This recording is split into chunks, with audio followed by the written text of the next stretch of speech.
خیرپور کے سول ہسپتال میں ڈاکٹروں نے مریضوں کو مرتا چھوڑ کر پرائیویٹ کلینک آباد کر لیے۔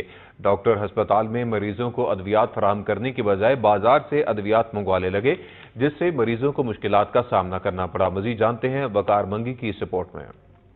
یوں تو اسپتالیں درد کی دوا اور ڈاکٹر جان بچانے والے مسیحا ہوتے ہیں۔ اسپتالیں مریضوں کی جانیں بچانے کے لیے کھولی جاتی ہیں، پر خیرپور میں اسپتالیں اموات کی جگہ اور ڈاکٹر بےرحم کسائی بن چکے ہیں، جو اسپتالوں میں تڑپتے ہوئے مریضوں کو مرنے کے لیے چھوڑ کر اپنی پرائیویٹ اسپتالوں اور کلینکوں کو آباد کر کے لاکھوں روپیوں سے کھیل رہے ہیں۔ وزیر اعلیٰ سندھ کی جانب سے 1 کروڑ کی لاگت سے نئی اسپتال بنا کر لمس کا درجہ دیا گیا ہے اور ہر قسم کی سہولت فراہم کی گئی ہے، پر اس کے باوجود بھی پوری اسپتال میں ایک بھی ڈاکٹر اپنی ڈیوٹی سر انجام نہیں دے رہا۔ ضلع بھر اور باہر سے آنے والے مختلف اقسام کے غریب مریض سخت گرمی میں تڑپ کر چلے جاتے ہیں یا اسپتال میں بے یار و مددگار پڑے ہوئے ہیں۔ بڑے تعجب کی بات یہ ہے کہ 1 سال سے اسپتال میں 100 روپے کی بھی انجیکشن یا ادویات مریضوں کو نہیں دی جاتی، وہ بھی باہر میڈیکل اسٹور سے منگوائی جاتی ہیں۔ مریض اسپتالوں میں پینے کے پانی کے لیے بھی تڑپ رہے ہیں۔ مریضوں کے ورثاء نے بتاتے ہوئے کہا کہ دوائی نہیں ہے، ڈاکٹر نہیں ہے، یہ کچھ ماجرا سمجھ میں نہیں آ رہا۔ ہمیں مطالبہ کر رہے ہیں سندھ کے وزیر اعلیٰ سے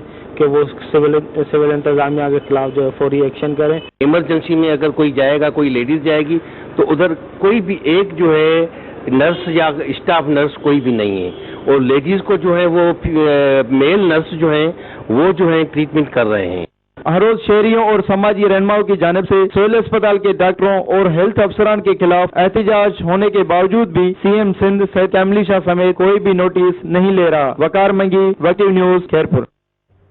شریف میں بھان سید آباد